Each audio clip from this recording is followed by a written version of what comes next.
Vamos a entrar a hacer una reseña de los aspectos principales modificados y ajustados o resaltados dentro de esta nueva versión del documento, esta versión actualizada del documento. En el capítulo número 1, como les mencionaba incluso la doctora Lina, vamos a encontrar una redistribución de las temáticas. Se hicieron algunos ajustes en la agrupación de algunos temas y reubicación de algunos de ellos. Contamos con 9 capítulos, un glosario más la bibliografía y 3 anexos que incluyen como número 1, los criterios metodológicos para la modificación y permisos de experimentación, banco de señales y abecedario y las normas técnicas citadas dentro del documento. En este capítulo 1, a resaltar qué podemos tener. Primero, se resalta y se refuerza el tema asociado a qué se denomina profesional idóneo. Es aquel profesional que va a ejercer su criterio técnico y el uso de todas estas herramientas que presenta el manual de señalización para poder plantear y formular el proyecto de señalización. Aquí se resalta que es un profesional con la capacidad de elaborar, sustentar técnicamente o firmar proyectos de señalización vial. Será un ingeniero con matrícula profesional vigente, por supuesto debidamente habilitado por la ley colombiana para el ejercicio de su profesión y cuyo pregrado de la ingeniería incluye en su pensum académico asignaturas como temas de tránsito y de diseño geométrico, por supuesto, temáticas directamente asociadas al desarrollo, a la formulación de medidas de señalización vial.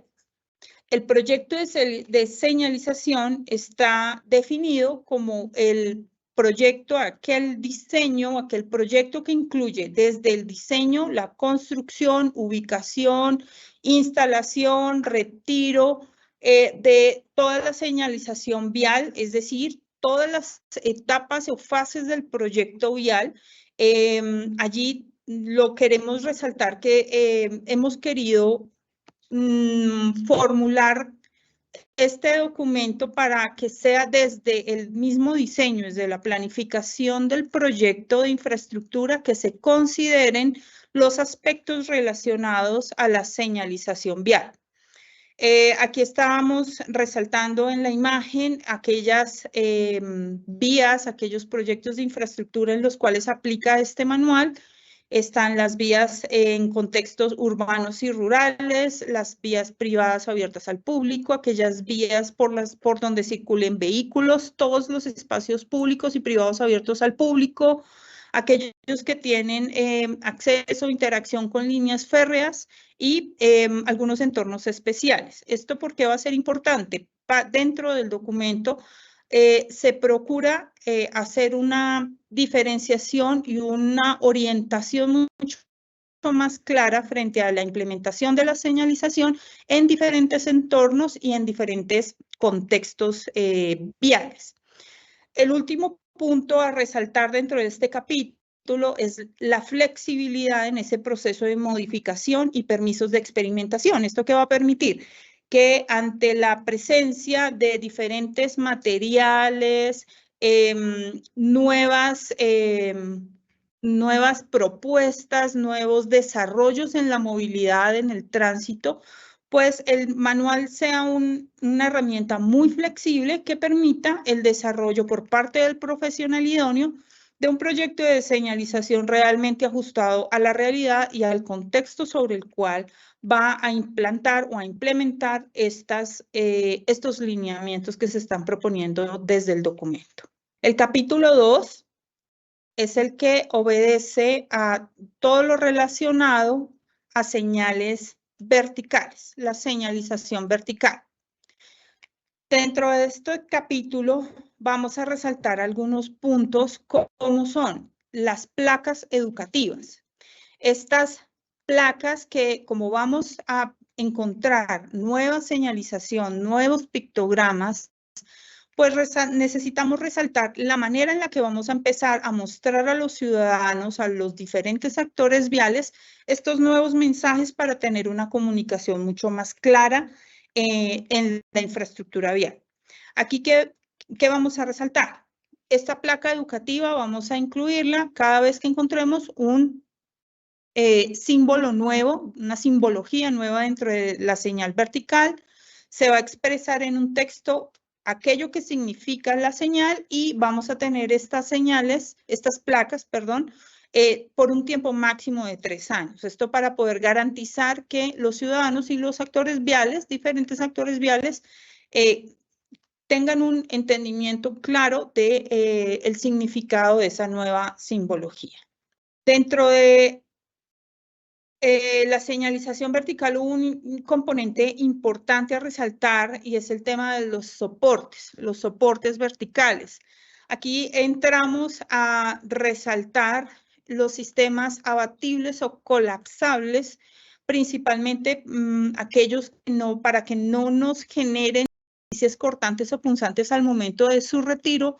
Esto estaba generando un impacto importante en la siniestralidad vial para diferentes actores, entonces es un elemento importante a resaltar dentro de este aspecto. En la imagen pueden observar diagramas más detallados con dimensionamientos más claros para los distintos esquemas de soportes de la señalización vertical, como son el sistema H, los sistemas duplex, los esquemas de soporte lateral y los sistemas móviles principalmente usados en señalización de obra y eventos especiales. En la señalización vertical hay 2 puntos también importantes a incluir, a resaltar, incluidos en este nuevo documento. Uno es el tema de la retroreflectividad. Es un tema muy importante porque es un aspecto relevante al momento de prevenir siniestros viales y de hacer mucho más fuerte la presencia de estos elementos en la infraestructura vial. En el manual del 2015 teníamos láminas retroreflectivas tipo 3 y 4, ahora estamos pasando a tipo 4 y tipo 11. En algunos aspectos dentro del documento se especifica en cuáles se sugiere o se requiere el uso de la reflectividad tipo 11 en láminas retroreflectivas tipo 11, más que todo asociado a aspectos de seguridad vial y el tema de la incorporación de una distancia longitudinal mínima entre señales verticales, esto para evitar en diferentes tipos de señales verticales para prevenir un poco la contaminación visual y el poco entendimiento del mensaje que se quiere dar con las señales verticales a lo largo de un tramo vial. Esa gestión de la velocidad tuvo un impacto importante en los diferentes lineamientos que se están dando, no solo en el tamaño de las señales, en el tamaño de las letras, para aumentar la visibilidad de estos elementos de acuerdo a las velocidades de operación que se manejan en los distintos proyectos de infraestructura vial en el país.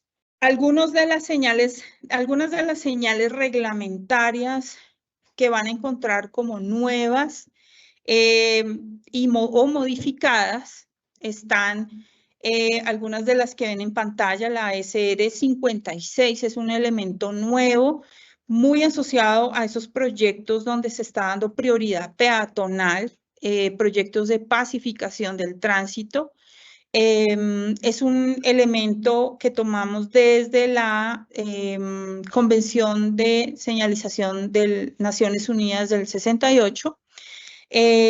Podemos encontrar también la señal SR 59 que obedece a la distancia lateral de seguridad con ciclistas, que busca regular estos pasos, estos sobrepasos a ciclistas en muchas de nuestras vías. En términos generales, por ejemplo, las señales de tonelajes fueron ajustadas al sistema internacional En su descripción tenemos el tema de circulación, prohibición de circulación de vehículos que tienen transporte de mercancías peligrosas. Acá hay un componente también bien importante a mencionar frente a la señalización vertical y obedece al mantenimiento, las responsabilidades, periodicidad de estos mantenimientos. También se resalta el rol que cumplen las autoridades de tránsito dentro de todos estos procesos de señalización, no solo en los diseños, sino también en las partes operativas y de implementación de las mismas. Dentro de las señales reglamentarias, el uso de la señal SR30, la de velocidad máxima permitida, se resalta también su uso en proyectos de pacificación o urbanismo táctico para delimitar, por ejemplo, zonas 30. Este es un aspecto que vamos a resaltar en el documento complementario que servirá de apoyo también para la parte de socialización de todos estos elementos de señalización vertical. En cuanto a las señales preventivas nuevas o modificadas, encontramos algunas de las que están señaladas. Por ejemplo, a resaltar la SP54, la Cruz de San Andrés. En el manual anterior la teníamos color amarillo. En este momento se ajustó el color de esa señal, es una señal blanca. Las señales de pendiente fuerte de ascenso y de descenso se complementaron. Incluimos esta de cruce ferroviario con desnivel de rasante, dada la interacción en muchos puntos de la infraestructura vial carretera con infraestructura férrea. Entonces, este tipo de situaciones las estamos resaltando de manera preventiva. Y en la señal SP75 se está resaltando su uso eventual en color amarillo verde fluorescente para el fondo de esta señal. Encontramos señales también como la de niebla, la de vehículos de carga extradimensionada, puente levadizo, los resaltos tipo pompeyano, reductores trapezoidales. Esta señal también fue incorporada nuevamente en este nuevo documento. Continuando con las señales preventivas, aparecen unas bien importantes que son las que buscan resaltar los cruces de animales en la vía o los sectores donde tenemos altos niveles de atropellamiento de fauna.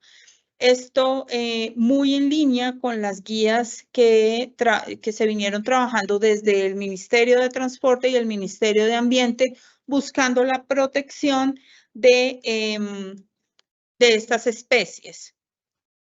Adicionalmente, encontramos, por ejemplo, la señal SP46C, que es la que busca resaltar zonas con prioridad peatonal. A lo largo del documento van a encontrar muchísimo énfasis en la protección de usuarios vulnerables, particularmente peatones y ciclistas. Por eso se incorporaron muchas más señales, pictogramas y ajustes a los pictogramas que ya existían del manual del 2015 para resaltar este aspecto, resaltar la protección a usuarios vulnerables. En cuanto a las señales de servicios generales, aquí quiero resaltar que, como ven, no se han modificado los grupos de señales con las que veníamos y con las que se establecen en el Código Nacional de Tránsito. O sea, tenemos los mismos grupos de señales, las señales preventivas, las reglamentarias, las de servicios generales. Las de servicios generales incorporaron nuevos pictogramas. Ejemplo de ello es la SI22A, que es la estación de carga de vehículos eléctricos. Estos vehículos vienen entrando muy fuerte en todos los sistemas de movilidad en el país, entonces es un elemento que vamos a ir que vamos a ir encontrando dentro del documento también. El tema de sistemas por cable también está representado en esta señal y vamos a encontrar unas señales específicamente para los sistemas de detección electrónica que, donde se busca informar la presencia de este tipo de elementos de control en la vía. Encontramos señales de estacionamiento para tricimóviles, para ciclistas, radares pedagógicos, también como elementos de apoyo a la seguridad vial y pues los elementos, como de servicios generales que ya encontrábamos también en el documento del 2015. Estas señales, en particular las de servicios generales, tuvieron un cambio de diseño para poder incorporar mayor información sobre las mismas. Es decir, podemos incorporar textos como la ubicación del parqueadero, si el sitio de parqueadero está a X distancia o la cámara de sistemas de detección electrónica se encuentra a cierta distancia, vamos a poder incorporar ese elemento, ese texto dentro de la señal de servicios generales. En las señales de turismo se incorporaron algunos como la ST12A, la de alquiler de bicicletas o patinetas, son elementos de movilidad individual que también conjuntamente con los vehículos eléctricos vienen incorporándose a los diferentes sistemas de movilidad. Entonces van a encontrar en el documento estas señales como nuevas dentro del documento, en el componente de señales turísticas. En línea con estos elementos encontramos también los distintos sistemas de soporte tipo bandera, se encuentran detallados de manera gráfica y hay un elemento importante que quisiera resaltarles, son las demarcaciones que ustedes encuentran en la parte inferior de cada uno de estos postes como herramienta para evitar que este tipo de soportes se conviertan en elementos peligrosos o riesgosos en las lateralidades de las vías y poder resaltar la ubicación de estos soportes tipo bandera, doble bandera o tipo pórtico. En las señales informativas se incluyó un elemento importante y es la señalización asociada a biciturismo. Allí pueden encontrar las balizas de señalización, las categorizaciones de dificultad para rutas de biciturismo, que en muchas de nuestras vías encontramos estos circuitos, las dimensiones y disposiciones de las franjas direccionales, y las orientaciones para la ubicación de estos elementos en esas rutas de biciturismo con el fin de identificar entradas, salidas, abscisados de estas rutas en particular. Bueno, esto es como en cuanto a un elemento novedoso que tiene en este momento el nuevo documento. Finalmente, dentro del capítulo 2 hay un elemento que se incorporó y son todos aquellos aspectos asociados a la señalización variable. Desde el Ministerio de Transporte se vienen adelantando diferentes esfuerzos normativos para fortalecer este aspecto en la infraestructura vial y pues el manual no podría desconocer todos estos elementos. Por supuesto, incluimos uno, pues este marco normativo que les mencionaba, esa clasificación de las señales de mensajería variable, los distintos elementos que abarcan este sistema, los paneles y los soportes. Dentro de los soportes se encontrarán aquellos que son fijos y móviles, unos criterios de diseño, pruebas de calidad, disponibilidades de redes, las librerías de mensajes y un elemento importante que fue muy resaltado durante todo el proceso de actualización, y es el tema de la cantidad y la calidad de mensajes que este tipo de elementos y de sistemas proveen en distintos proyectos de infraestructura vial. Aquí hay que resaltar que se especifica que en caso de que estos sistemas no provean un mensaje realmente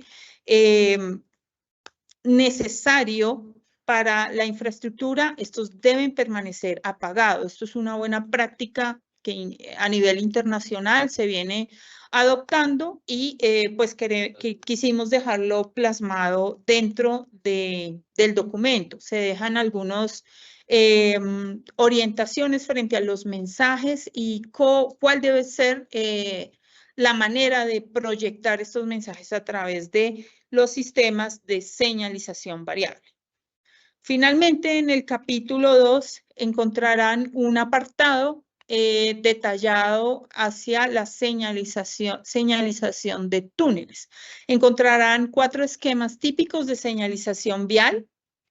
Para túneles, la señalización orientada completamente a esta infraestructura. ¿Cuál es la señalización mínima obligatoria en estas infraestructuras? Y esa información sobre la señalización de salida de emergencia en túneles. Aquí encontrarán esquemas donde están combinados señalizaciones horizontales, es decir, demarcaciones, señalización de sistemas variables y otros elementos que están siendo incorporados en estas infraestructuras.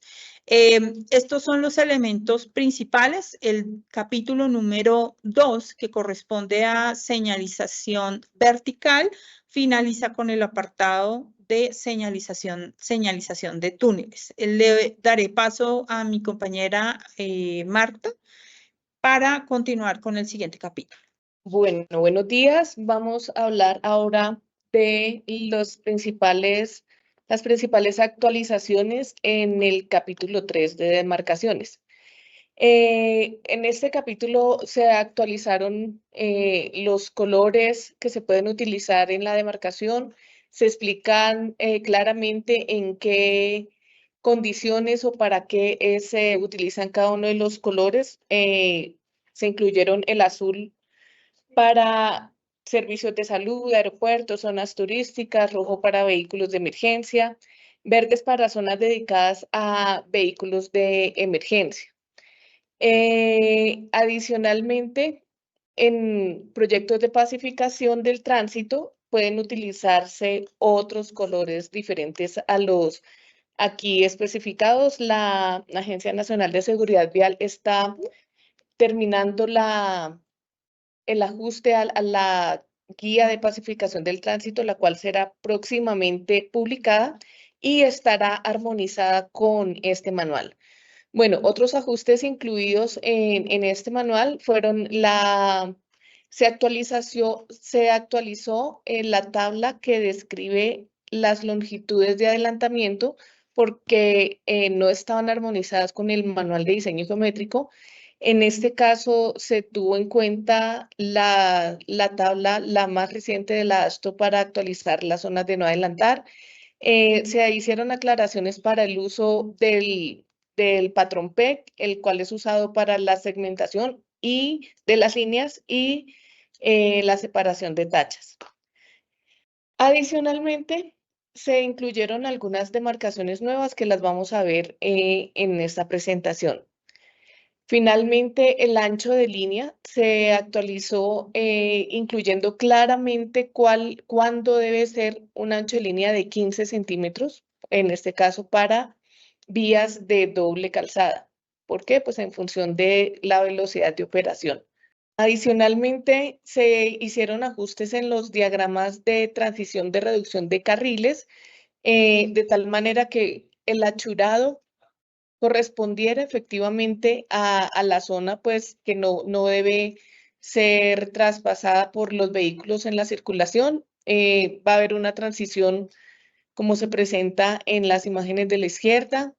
Adicionalmente, se actualizaron las dimensiones de tachas, aclarando que el área retroreflectiva corresponde a 600 milímetros cuadrados, lo cual estaba en el manual de 2015, pero se eliminó una dimensión que no estaba acorde a la norma, que era que el ancho de esa área retroreflectiva debería ser de 100 más o menos 7 milímetros. Se ajustó eso, simplemente se dejó el área retroreflectiva. Como ya lo comenté, se actualizó la zona de adelantar también en curva vertical, lo anterior todo en función del diseño geométrico. Se incluyeron nuevas demarcaciones, teniendo en cuenta pues, las necesidades de los usuarios, por ejemplo, incluyendo demarcación para vehículos unipersonales motorizados, demarcación para zona de carga y descarga, estacionamiento de tricimóviles, estacionamiento para vehículos eléctricos, para personas en condición de discapacidad. Y se armonizó toda la demarcación y en general el manual con la guía de cicloinfraestructura adoptada por el Ministerio de Transporte.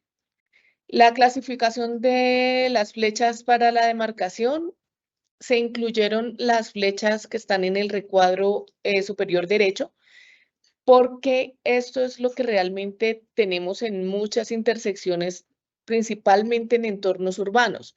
No tenemos, las intersecciones son a 90 grados, no son diagonales como estaba. Entonces se incluyeron esas demarcaciones para que correspondan realmente con la geometría de la vía. Corresponderá al profesional que realice el diseño definir cuáles adopta en función de, como les digo, la geometría de la vía. Bueno, se incluyó una opción para la demarcación del resalto trapezoidal, la cual puede tener el paso cebra, puede no tenerlo, o sea, puede tenerlo o no, el cruce cebra, pero adicionalmente, cuando por este resalto trapezoidal pasa una ciclorruta, se demarca con el fondo rojo. Y también esta sería como una infraestructura compartida, ¿no? Para ciclistas y para peatones. Esto es lo que quiere decir esta demarcación. Se aclaró el uso de la línea antibloqueo en diferentes configuraciones de intersecciones, ya que no todas las intersecciones son, no confluyen en ángulo recto. Tenemos intersecciones reguladas por semáforo. Aquí, pues, un adelanto. En este manual se eliminó el cruce peatonal demarcado con senderos. Ahora todo el cruce peatonal debe ir solamente con cebra. Y adicionalmente, pues, en cada uno de los ramales estar demarcada la cebra. Excepcionalmente podría obviarse algún cruce en función de las condiciones reales y particulares del sitio, de la infraestructura vial, de la accesibilidad, etcétera. Se incluyó demarcación para carriles reversibles. Este es, por ejemplo, muy útil en peajes donde algunos de estos carriles se diseñan de manera reversible en función de operaciones éxodo y retorno. Entonces, la idea es que todo el peaje o todos los carriles que puedan ser reversibles por condiciones especiales del tránsito que determine alguna autoridad, se demarcan de esta manera. Y se aclaró la orientación o la alineación de la línea de par. Si tengo en función de qué, del ángulo de inclinación de la intersección. Entonces, para ángulos hasta 30 grados, puedo hacer la línea paralela a la vía a la cual van a acceder, y para ángulos superiores, la línea sí debe ir perpendicular al flujo. También se incluyó la demarcación para diferentes configuraciones de cicloparqueaderos. Aquí en esta diapositiva se presentan algunos ejemplos. Lo ideal pues es delimitar el área de estacionamiento de las bicicletas, pero también el área que puede requerir los usuarios para para las maniobras de dejar la bicicleta y retirarla posteriormente. Se incluyó ejemplos de baterías de estacionamiento para motos y para vehículos unipersonales, dejando diferentes ejemplos y configuraciones, las cuales pues estarán definidas en el diseño a cargo del diseñador y pues están en función del ancho disponible o del espacio que tenga disponible en la infraestructura vial, tanto para motocicletas como para vehículos unipersonales. Por ejemplo, en estacionamientos de grandes superficies y situaciones similares donde podrían llegar a tener estos parqueaderos. Adicionalmente, se aclaró o se complementó la demarcación para indicadores de hidrante, se incluyó la demarcación para el estacionamiento de vehículos eléctricos, principalmente pues, en las electrolineras, en los puntos donde se definan o en las estaciones que tengan electrolineras. La demarcación para los buses también se aclaró, se complementó, se incluyen ejemplos con bahía, sin bahía, y la longitud, así como el achurado, pues dependerá de la longitud real de la zona de estacionamiento, de la zona de carga y descarga de pasajeros. Y bueno, de nuevo, esto deberá ser definido en función de las condiciones particulares de cada uno de los sitios donde se vayan a implementar. Vamos a revisar los principales ajustes del capítulo 4. En este capítulo se definen los elementos físicos que componen el control semafórico, se incluyen los principales criterios para definir e identificar la necesidad de semaforizar una intersección vial, los estudios necesarios para poder definir los tiempos semafóricos, tiempos de seguridad y todos los demás aspectos que hacen parte del diseño del ciclo semafórico. Adicionalmente, se incluyen semáforos para usuarios vulnerables, algunos ajustes o complementación frente al manual de 2015 y hay un cambio muy, muy importante se incluye un aspecto muy importante y es que no solamente, está a cargo de la autoridad de tránsito la instalación de los resaltos, pero en el caso de vías del orden nacional, la entidad responsable de la infraestructura vial que requiera instalar u operar este tipo de dispositivos puede, siguiendo los lineamientos que están incluidos en este capítulo, realizar los estudios técnicos y presentarle a la autoridad de tránsito correspondiente la necesidad de semaforizar para que en el caso que aplique simplemente la autoridad de tránsito, le dé el aval y lo pueda hacer la entidad que tiene a su cargo la infraestructura vial, las entidades del orden nacional. Entonces, este es como un punto importante para tenerlo en cuenta en el ajuste. Bueno, tenemos diferentes disposiciones de los postes semafóricos. Están pues el tipo ménsula que conocemos, semáforos suspendidos por cables y postes sobre bases provisionales, especialmente utilizados en PMTs. Adicionalmente, se incluyen pues se describen los criterios para los semáforos peatonales. En este caso se incluyó una buena práctica de Bogotá, que fue, en Prudencia se llama la muñequita que vemos aquí en este lente. Y también se aclara que los temporizadores que se incluyan se recomiendan solamente para los semáforos peatonales. Estos temporizadores que vemos aquí a la derecha.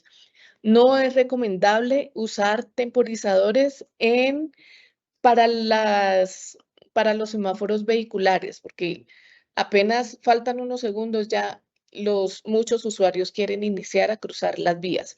Esta información es útil para que los peatones sepan cuánto tiempo queda para que crucen de manera segura la intersección.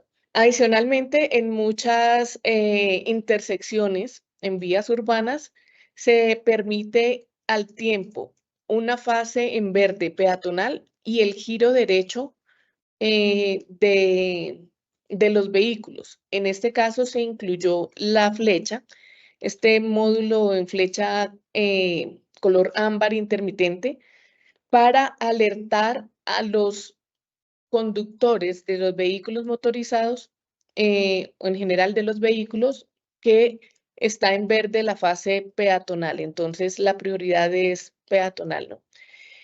También se incluyeron semáforos de piso para pasos peatonales. En el capítulo 6 de usuarios vulnerables vamos a ver algunos ejemplos. Incluso ya hemos visto instalados estos dispositivos en algunos lugares del país. Los módulos semafóricos para ciclistas se complementó incluyendo la flecha direccional para que guíe a estos usuarios hacia dónde sigue la cicloinfraestructura.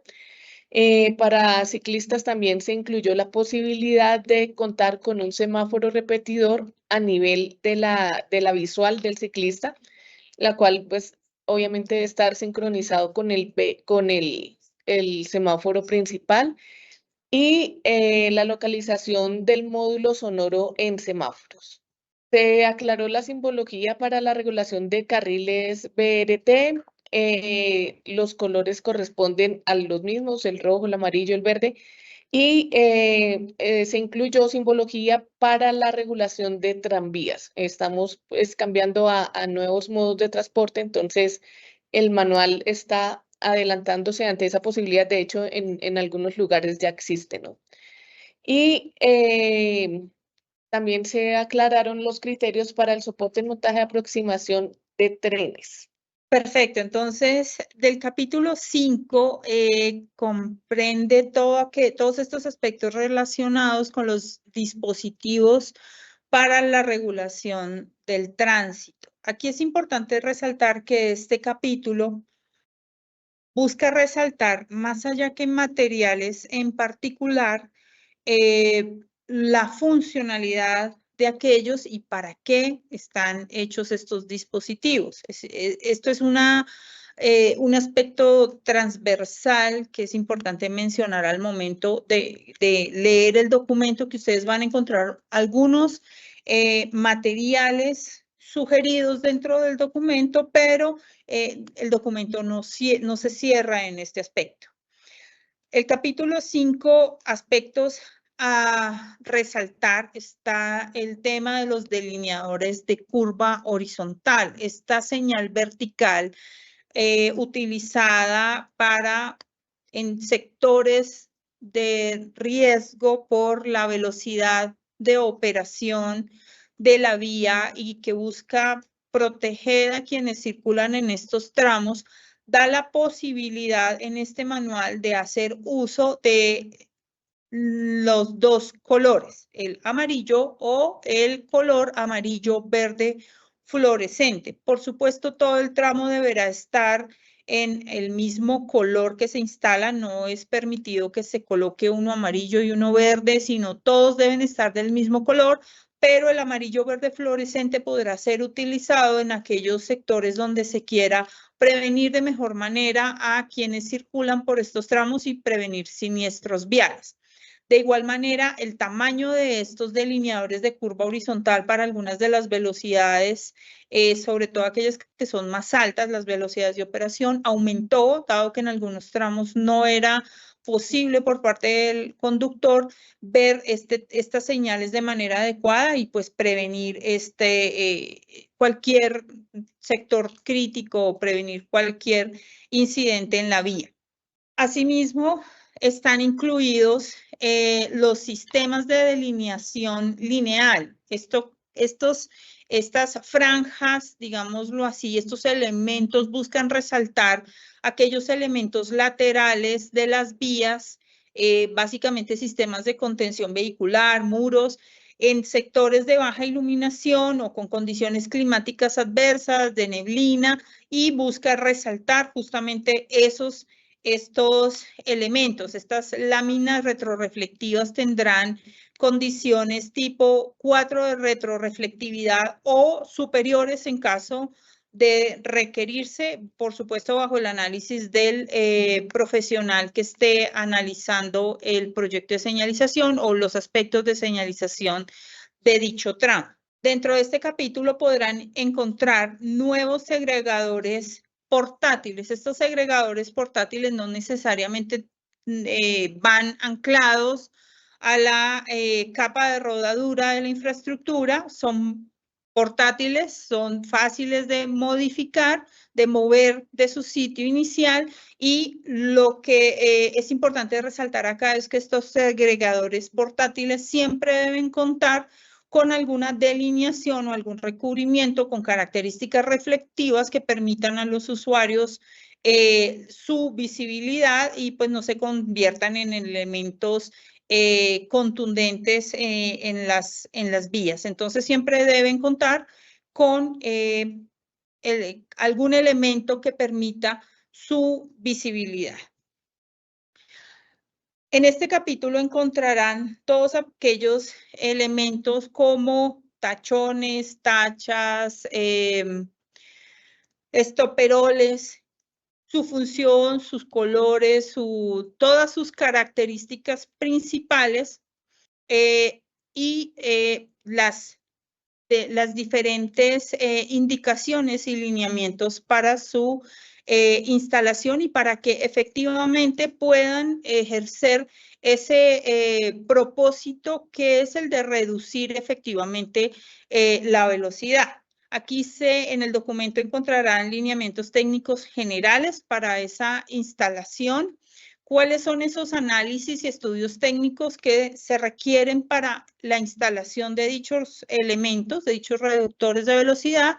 Y unas indicaciones técnicas al momento de la implementación de acuerdo al contexto. Es decir, no es lo mismo instalar un reductor de velocidad en una vía urbana, en un entorno urbano o en una zona residencial, a hacer su instalación en una vía de un contexto rural.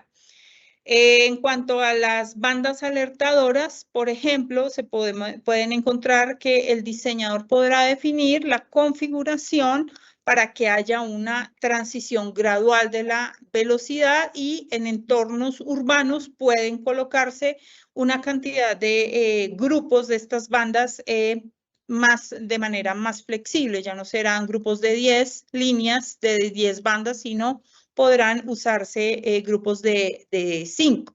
En cuanto a los resaltos trapezoidales o pompeyanos, aquí es importante resaltar que el documento reitera la importancia de mantener estos ángulos de inclinación, sobre todo porque es un elemento que debe ir a nivel del andén para poder garantizar su propósito, ¿verdad? Entonces, aquí es importante que se resalta y se reitera nuevamente en este documento que ese ángulo de inclinación debe mantenerse para poder garantizar que el pompeyano llegue al nivel del andén. Se observa también pues cuál es la demarcación en estos, cuando se hace uso de estos elementos. Y en la parte final de este documento encontrarán la incorporación de los espejos de tránsito o espejos de seguridad. Estos elementos buscan finalmente alertar o mostrarle al conductor de algún vehículo la presencia de peatones, ciclistas u otro vehículo que se está aproximando en situaciones de tanto por el diseño geométrico o alguna condición de la intersección o de la infraestructura que no permita una visual completa y que puede generar algún tipo de riesgo, especialmente para actores vulnerables. Es por ello que se incorporó dentro del documento este tipo de elementos, espejos circulares o rectangulares, y cómo deben estar demarcados, señalizados, para poder identificar en dónde están estos elementos. Ahora, en el capítulo 6. En este capítulo se fortaleció, digamos, de manera importante y la prioridad fue la seguridad de los usuarios más vulnerables, en este caso especialmente peatones, ciclistas y motociclistas. Se incluyó el paso peatonal regulado por semáforo. Esta es otra configuración de semáforos de piso. Hay diferentes configuraciones de estos dispositivos. Adicionalmente, también el manual incluye en la descripción de la señal SR30, por ejemplo, la posibilidad de definir o diseñar zonas 30 en las que en esta señal enmarcada en un rectángulo defino la zona 30, donde la prioridad van a ser los usuarios vulnerables. Se definen de nuevo el cruce peatonal solo demarcado con cebras. La cebra debe ser del mismo ancho, debe estar armonizada con la infraestructura vial. Por eso es que cuando se diseñe la infraestructura vial o cuando definamos la necesidad de un cruce cebra, puede ser necesario, y esto lo dice el manual, ajustar o realizar obras menores sobre la infraestructura vial de tal manera que las rampas de acceso o los vados coincidan efectivamente con las cebras. Se hace mucho énfasis de ese aspecto en el manual, ya que es muy común que la rampa está alineada en un punto y la cebra peatonal en otro. No, debe haber coherencia entre la infraestructura vial y la señalización. Y otro aspecto importante, si el ancho de la calzada es mayor a 10 metros o 2 carriles de circulación, es necesario diseñar una isla, un refugio peatonal, porque los peatones requieren un tiempo mayor de desplazamiento para cruzar efectivamente tres carriles. Recientemente en Bogotá hubo un adulto mayor fallecido porque además tenía movilidad restringida y no alcanzó a cruzar en la fase semafórica verde y fue arrollado y lamentablemente el señor falleció. Entonces, en vías de más de 3 carriles es necesario disponer de refugios peatonales, y en el caso que sean semaforizadas, pues evidentemente el diseño de la fase semafórica debe considerar el caso más crítico, que puede ser un adulto mayor o una persona con movilidad reducida o en alguna condición de discapacidad. Bueno, aquí tenemos diferentes configuraciones de islas o refugios peatonales. Se puede adaptar la infraestructura vial con alguna segregación física donde los peatones puedan esperar de manera más segura para realizar el cruce en 2 tiempos, o se puede con dispositivos de canalización de los que están incluidos en el manual de señalización, hacer o diseñar el refugio para los peatones.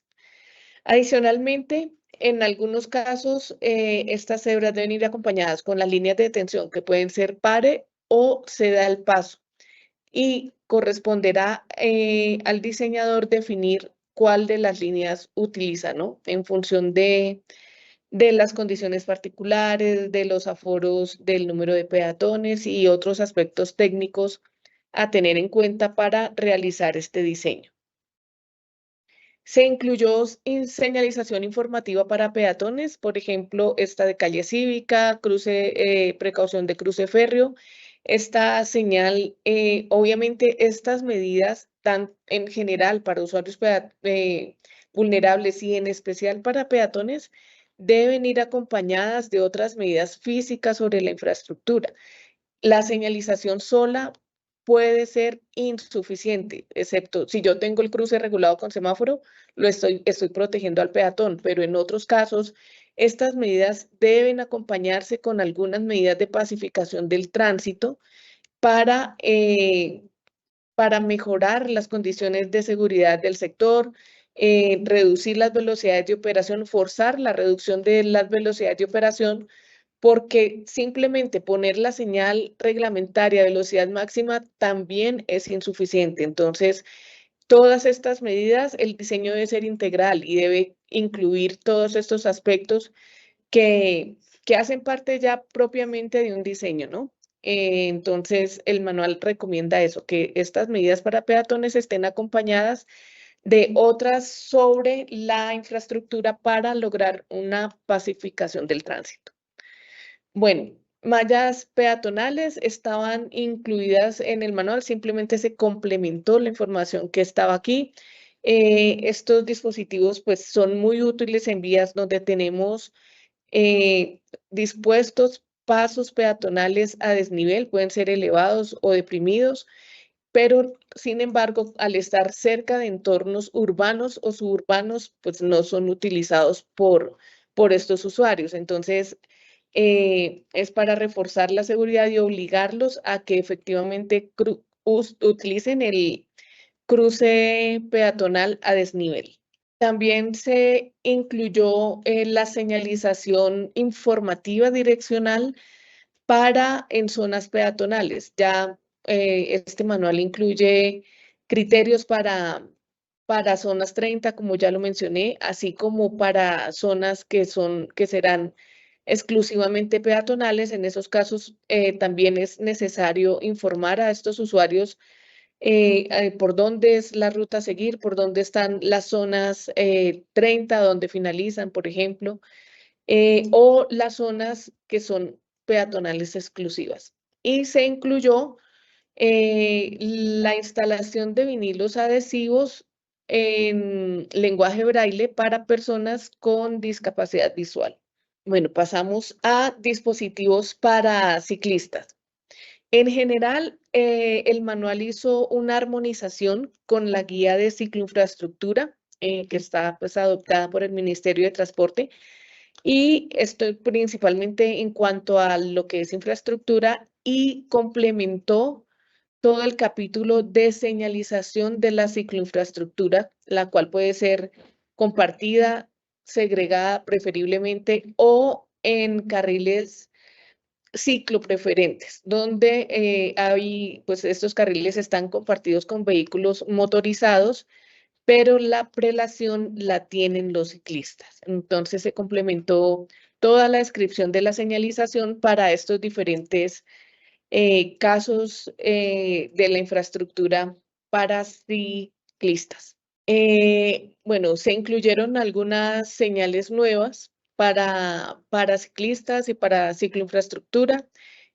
Algunas de estas ya existían desde el manual de 2015, en otro caso se complementaron o se incluyeron nuevas señales.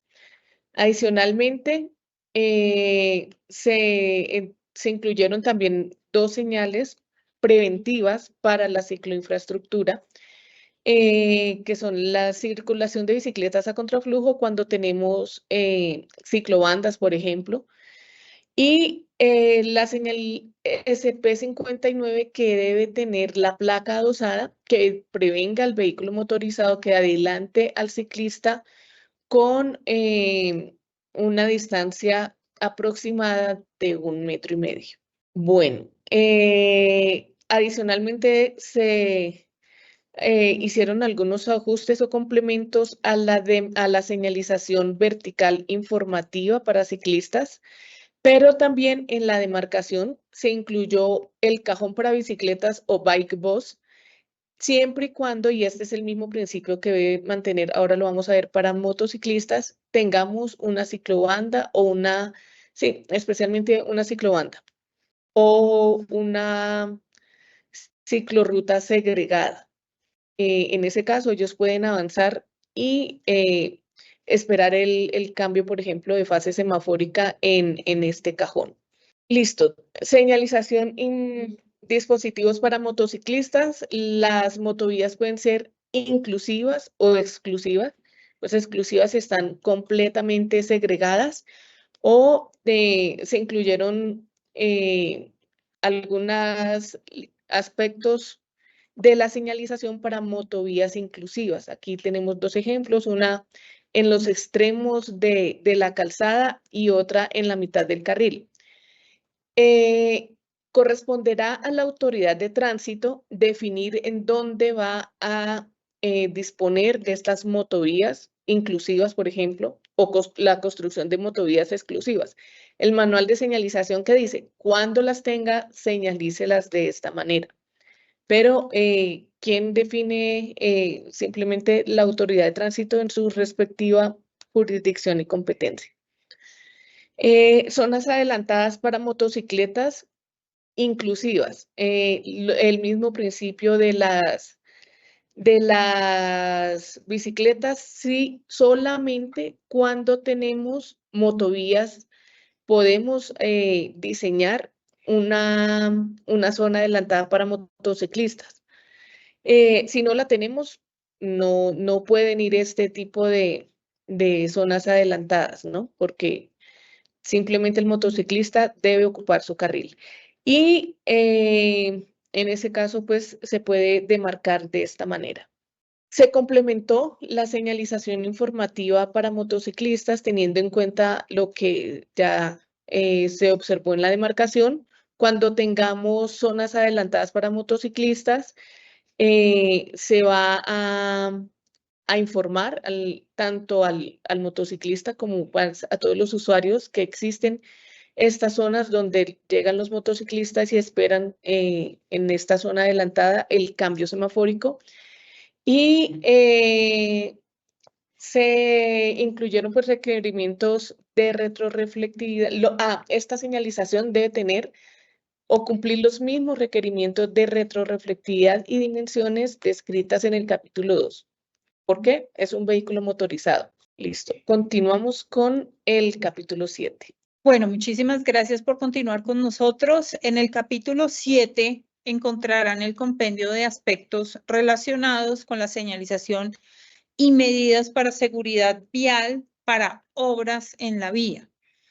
En este capítulo podemos encontrar aspectos relacionados con la localización de señales verticales en obra, el uso de elementos de canalización, delimitación de áreas de seguridad vial, algunos aspectos relacionados con los auxiliares de tránsito relacionados con su vestimenta y los elementos de señalización para vehículos. Aquí en este capítulo encontrarán un aspecto importante que queremos resaltar y es el uso de los atenuadores de impacto que van sobre vehículos de obra como camiones, camionetas u otro tipo de vehículos para que a partir de un análisis técnico se evalúe la necesidad de estos elementos, pero se usen de manera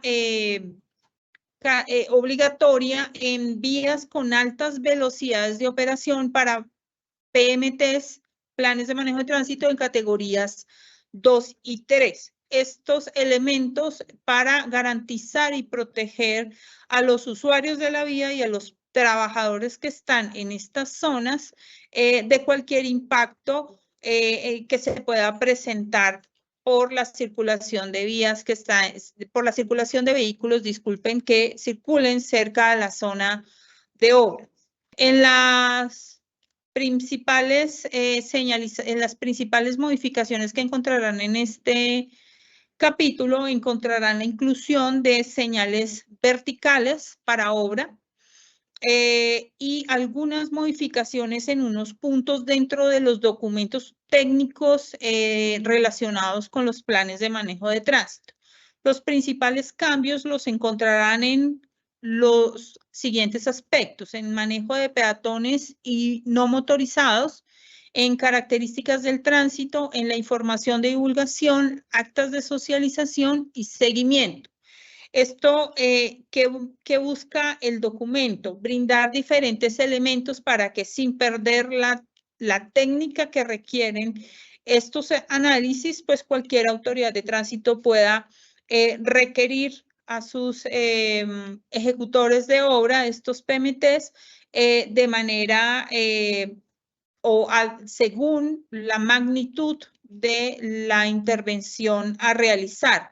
Esto fue un análisis que realizamos para las 3 categorías y encontrarán ese análisis y esas modificaciones dentro de este capítulo. Para los auxiliares de tránsito se incluyó una modificación en el componente de reflectividad de la vestimenta que tendrán estos operarios para que sean mucho más visibles en las zonas de obra, principalmente aquellas que tienen implementación en horas nocturnas.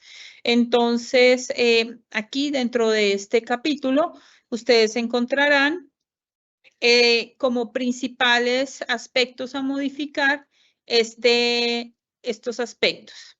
Ahora pasamos al capítulo número 8, que presenta la señalización para vías afectadas por eventos especiales. Finalizamos con el capítulo 8 y 9. El capítulo 8 incluye señalización para vías afectadas por eventos especiales. Aquí, pues los eventos especiales pueden ser programables o no programables. Los no programables, por ejemplo, siniestros viales, incendios, desastres naturales. Y los programables pueden ser marchas, caminatas, eventos deportivos, conciertos, etc. ¿Qué dice este manual? Yo puedo modificar el texto de la señal en función de lo que realmente va a suceder. Y da algunos ejemplos como el concierto, marcha, caminata, ciclismo, etc.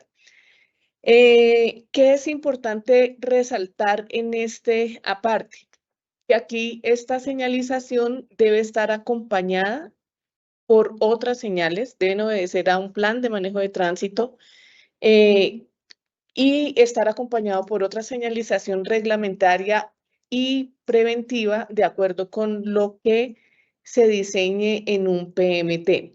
Incluso, por ejemplo, un evento que no es programable como un siniestro vial, sí es previsible. Si estamos encargados de la infraestructura vial o una concesión vial, debería tener un esquema típico o esquemas típicos en función de si la vía es de doble calzada o una calzada bidireccional para la señalización de siniestros viales, por ejemplo, que impliquen el cierre de un carril o el cierre total de la calzada.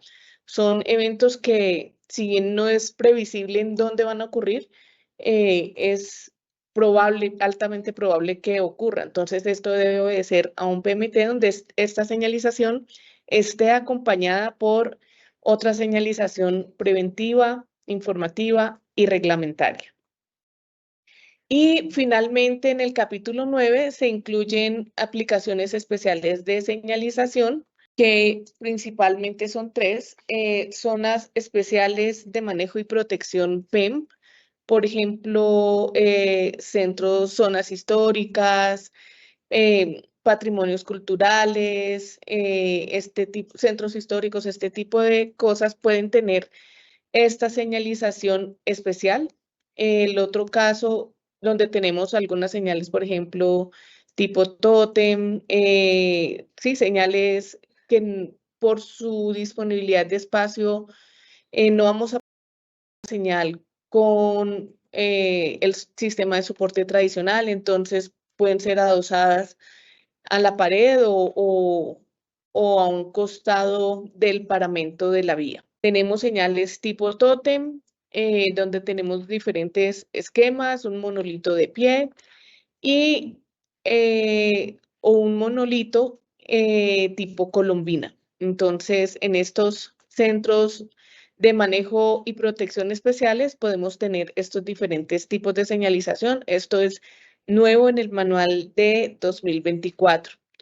Adicionalmente, pues aplican requisitos para personas con movilidad reducida y los mismos criterios de retroreflectividad, etcétera, que hemos hablado a lo largo de este manual. Otra aplicación especial, bueno, tenemos otro ejemplo que es ITS, sistemas inteligentes de transporte, en este caso, pues el ejemplo de la señalización de peajes, pero también tenemos, por ejemplo, otro tipo de ITS o señales de ITS, por ejemplo, en el túnel, control de gálibo. El control de gálibo puede ser mecánico o puede ser electrónico y toda la señalización ITS que va acompañando este tipo de dispositivos. Aclarar que en cada uno de los casos, evidentemente, tiene que ir acompañado de otra señalización que no está en este capítulo, ¿no? Todo debe ir integralmente. También tenemos señalización para cámaras de detección automática de incidentes. Esto no es fotodetección, no es detección electrónica de presuntas infracciones al tránsito, sino sistemas de control que tienen las entidades que operan la infraestructura vial. También, bueno, postes SOS. Con esto, el manual aquí también presenta, lo menciono simplemente, la señalización para rampas de emergencia y lechos de frenado. Es importante aclarar que en este manual está la señalización cuando existen. Acá no está cómo se diseñan. En la metodología que también está adoptada por acto administrativo el Ministerio de Transporte y la Agencia Nacional de Seguridad Vial para el diseño y selección de sistemas de contención vehicular, allí se incluyen los criterios para el diseño de las rampas de emergencia y lechos de frenado.